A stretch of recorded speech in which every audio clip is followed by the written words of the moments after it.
bibit kelapa sawit dengan usia di bawah 3 bulan sangat rentan terhadap kematian Bapak Ibu. Nah, salah satu cara untuk menghindari terjadi kematian tersebut adalah penyiangan gulma Bapak Ibu.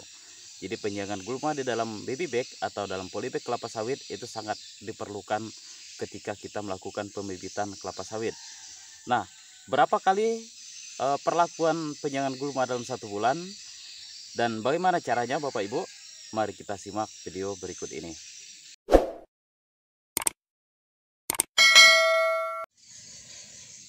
Baiklah Bapak Ibu petani sawit Indonesia. Nah, video kali ini merupakan hasil pengalaman pribadi saya sendiri Bapak Ibu dalam hal merawat bibit kelapa sawit sehingga pertumbuhan bibit kelapa sawit bisa menjadi lebih bagus, sehingga nanti ketika ditanam ke lapangan bibit tersebut bisa menghasilkan buah yang optimal atau maksimal Bapak Ibu. Oke Bapak Ibu petani sawit Indonesia, jadi jika ada perbedaan apa yang saya sampaikan dengan teori-teori perkebunan atau agronomi, mohon dimaafkan Bapak Ibu, karena ini hanya pengalaman pribadi saya yang bisa saya sharekan atau saya bagikan untuk petani-petani sawit yang ada di Indonesia. Oke Bapak Ibu petani sawit Indonesia, nah ini adalah varietas Sriwijaya 5 Bapak Ibu, seperti yang pernah saya upload di video sebelumnya, mulai dari proses tanam, kemudian saat dia berusia 1 minggu, 2 minggu, dan saat ini sudah berusia 5 minggu Bapak Ibu. 5 minggu, hampir sebentar lagi hari Minggu nanti tanggal 17 April itu berusia genap 6 minggu. Nah, saat ini posisinya adalah 5 minggu lebih. Oke Bapak Ibu, kita lihat di sini banyak ditumbuhi gulma-gulma ya di dalam polybag ini, dalam baby bag ini. Kita lihat nih. Ini banyak sekali gulma-gulmanya. Jadi seperti yang saya informasikan di awal tadi Bapak Ibu, salah satu kunci keberhasilan agar bibit tersebut bisa tumbuh bagus atau tumbuh normal adalah penyiangan gulmanya. Ini salah satu Bapak Ibu, banyak faktor lain lagi, misalnya pemupukan dan lain-lain. Nah, penyiangan gulma, kalau pengalaman pribadi saya Bapak Ibu, untuk gulma-gulma seperti ini ya, rumput-rumputan yang tumbuh-tumbuh di dalam baby bag ini, saya siangi dalam 1 bulan sebanyak 2 kali atau 15 hari sekali. Nah, kenapa itu dilakukan sebanyak 2 kali? Yaitu tentu saja supaya gulma-gulma tersebut tidak tumbuh besar Bapak Ibu, tidak tumbuh besar nih seperti ini. Nah, kalau tumbuh besar tentu saja banyak risiko yang akan kita terima. Pertama Bapak Ibu, risikonya adalah kalau kita nyabut yang terlalu besar seperti ini, kadang-kadang bisa putus Bapak Ibu. Jadi bisa putus gulmanya nih. Jadi akar-akarnya masih tumbuh di dalam sana. Sehingga akar tersebut bisa tumbuh lagi dan membesar. Begitu kita melakukan pemupukan, tentu saja akan menjadi persaingan bagi bibit kelapa sawit yang kita tanam tersebut. Nah, ini contohnya nih. Nah, jadi jangan sampai dia besar Bapak Ibu. Jadi cukup 15 hari sekali kita harus sudah lakukan pencabutan gulma tersebut.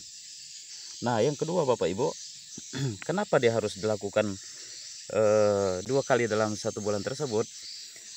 Karena kalau dia terlalu besar Bapak Ibu ya, gulmanya sudah terlalu besar ataupun sudah mencapai 1 bulan, biasa ketika kita mencabut gulma ini, maka tanah-tanahnya ikut tercabut juga Bapak Ibu. Nah, ini contohnya 15 hari saja gulma-gulmanya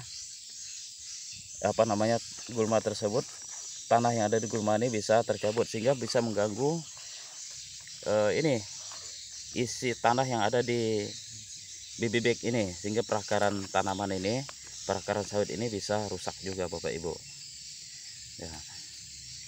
Contoh kita cari yang agak besar gulmanya. Nah, ini contohnya, ini gulmanya sudah besar nih.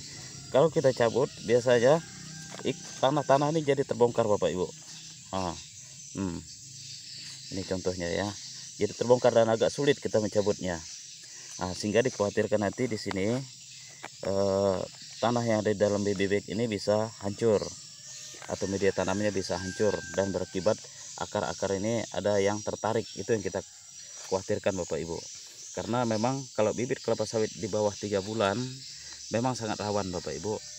Jika perawatannya tidak bagus, bisa berakibat kelapa sawit ini tidak bisa tumbuh dan maksimal.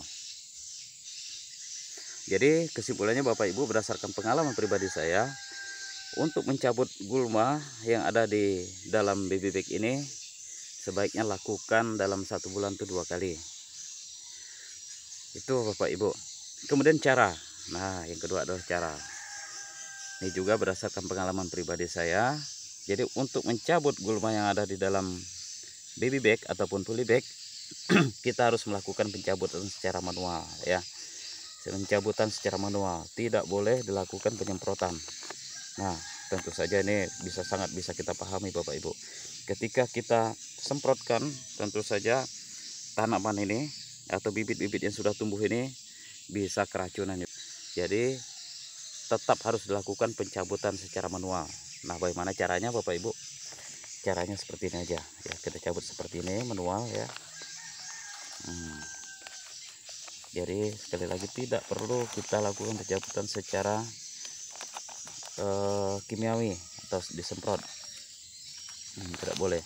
Jadi cukup kita lakukan seperti ini saja Bapak Ibu, sampai semua gulma-gulma yang ada di dalam polybag atau baby bag ini tercabut semua. Nah, biasanya 2 minggu kemudian nanti udah seperti ini lagi gulmanya Bapak Ibu, dan harus kita cabut kembali. Nah, ini bahkan ada yang sudah besar nih, ini pohon karet ini. Oke, seperti itu Bapak Ibu ya. Jadi itu pengalaman pribadi saya dalam hal merawat bibitan sawit ini Bapak Ibu. Jadi bagi Bapak Ibu yang memiliki bibitan kelapa sawit, silahkan untuk lakukan perawatan mengikuti cara saya tadi, dan ini sudah terbukti Bapak Ibu, hasilnya sangat bagus. Oke Bapak Ibu petani sawit Indonesia, nah inilah bibit yang sudah kita siangi tadi Bapak Ibu. Jadi hasil pinjangan gulmanya seperti ini. Nah, kita lihat sudah hampir tidak ada lagi gulma-gulma yang masih berada dalam baby bag ini. Nah, seperti inilah kurang lebih hasil kerjanya Bapak Ibu ya. Nah, seperti ini kita lihat. Seperti ini juga. Kita lihat juga di sebelahnya seperti itu. Jadi dalam bedeng ini tinggal nampak bibit kelapa sawit saja. Nah, bibit kelapa sawit inilah yang harus kita pelihara. Jadi setelah dilakukan pinjangan seperti ini, kita sudah bisa melakukan pemupukan kelapa sawit. Oke Bapak Ibu petani Indonesia, nah terima kasih telah menyaksikan video ini. Semoga video kali ini bisa memberikan informasi yang berguna bagi kita semua. Terima kasih.